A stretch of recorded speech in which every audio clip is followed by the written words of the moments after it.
Thailand and Cambodia's foreign ministers are attending their first face-to-face talks since renewed fighting broke out 2 weeks ago. They're in Kuala Lumpur alongside other foreign ministers from the ASEAN regional bloc.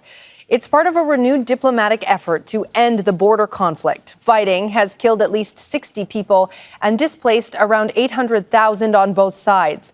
The two countries accuse each other of violating a ceasefire they signed in October. We have correspondents in Cambodia and in Thailand. Baig is in the Cambodian capital, Phnom Penh. But first, let's go to Tony Cheng, who joins us live now from Bangkok.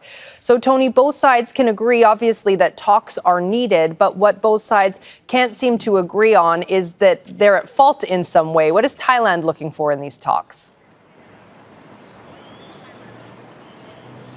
Well, I think Thailand has maintained a fairly consistent position over the last 7 days. We heard that from the foreign minister when he spoke directly to Al Jazeera at the end of last week, and those are comments that have been echoed by the ministers going into this meeting today, and that is namely that Cambodia has to start the ceasefire first, that Thailand needs to be satisfied that its national integrity can be protected, and only then can the ceasefire be put in place. And the foreign minister, when he spoke to us, was stressing very much that a ceasefire is just the beginning of this.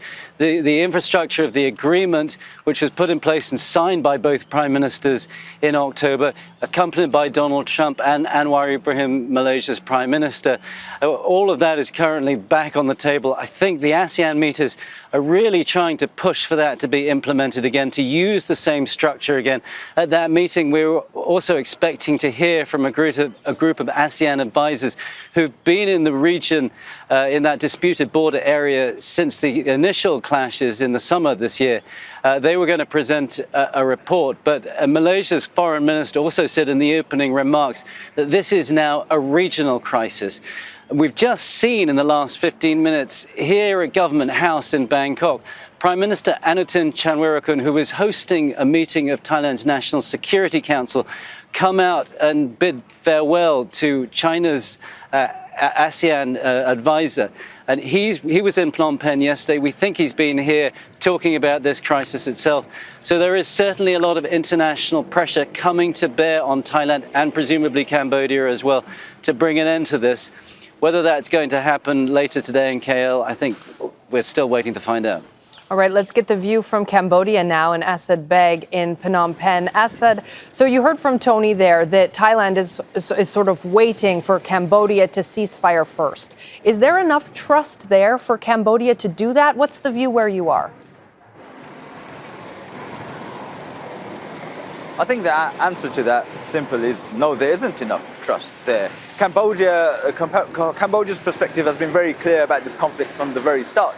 Cambodia says that it's Thailand that crossed into its territory and Cambodia is acting in self-defense. And they point particularly to the disputed areas around that World Heritage Site that Cambodia says was ruled by an international court to be on its side of the border. And this latest escalation is the worst that the country has seen in recent history. But also even today, Cambodia is saying that Thailand has used F-16s, it has used heavy weaponry, and saying over 500,000 people have been displaced. Now, Cambodia also says that the fact that it's attending these meetings, it's calling on Thailand to return to the ceasefire and to respect Cambodia's territorial integrity, but they say that diplomacy is needed, and if there is a de-escalation, even if there is a ceasefire, it won't resolve the root cause of that territorial dispute.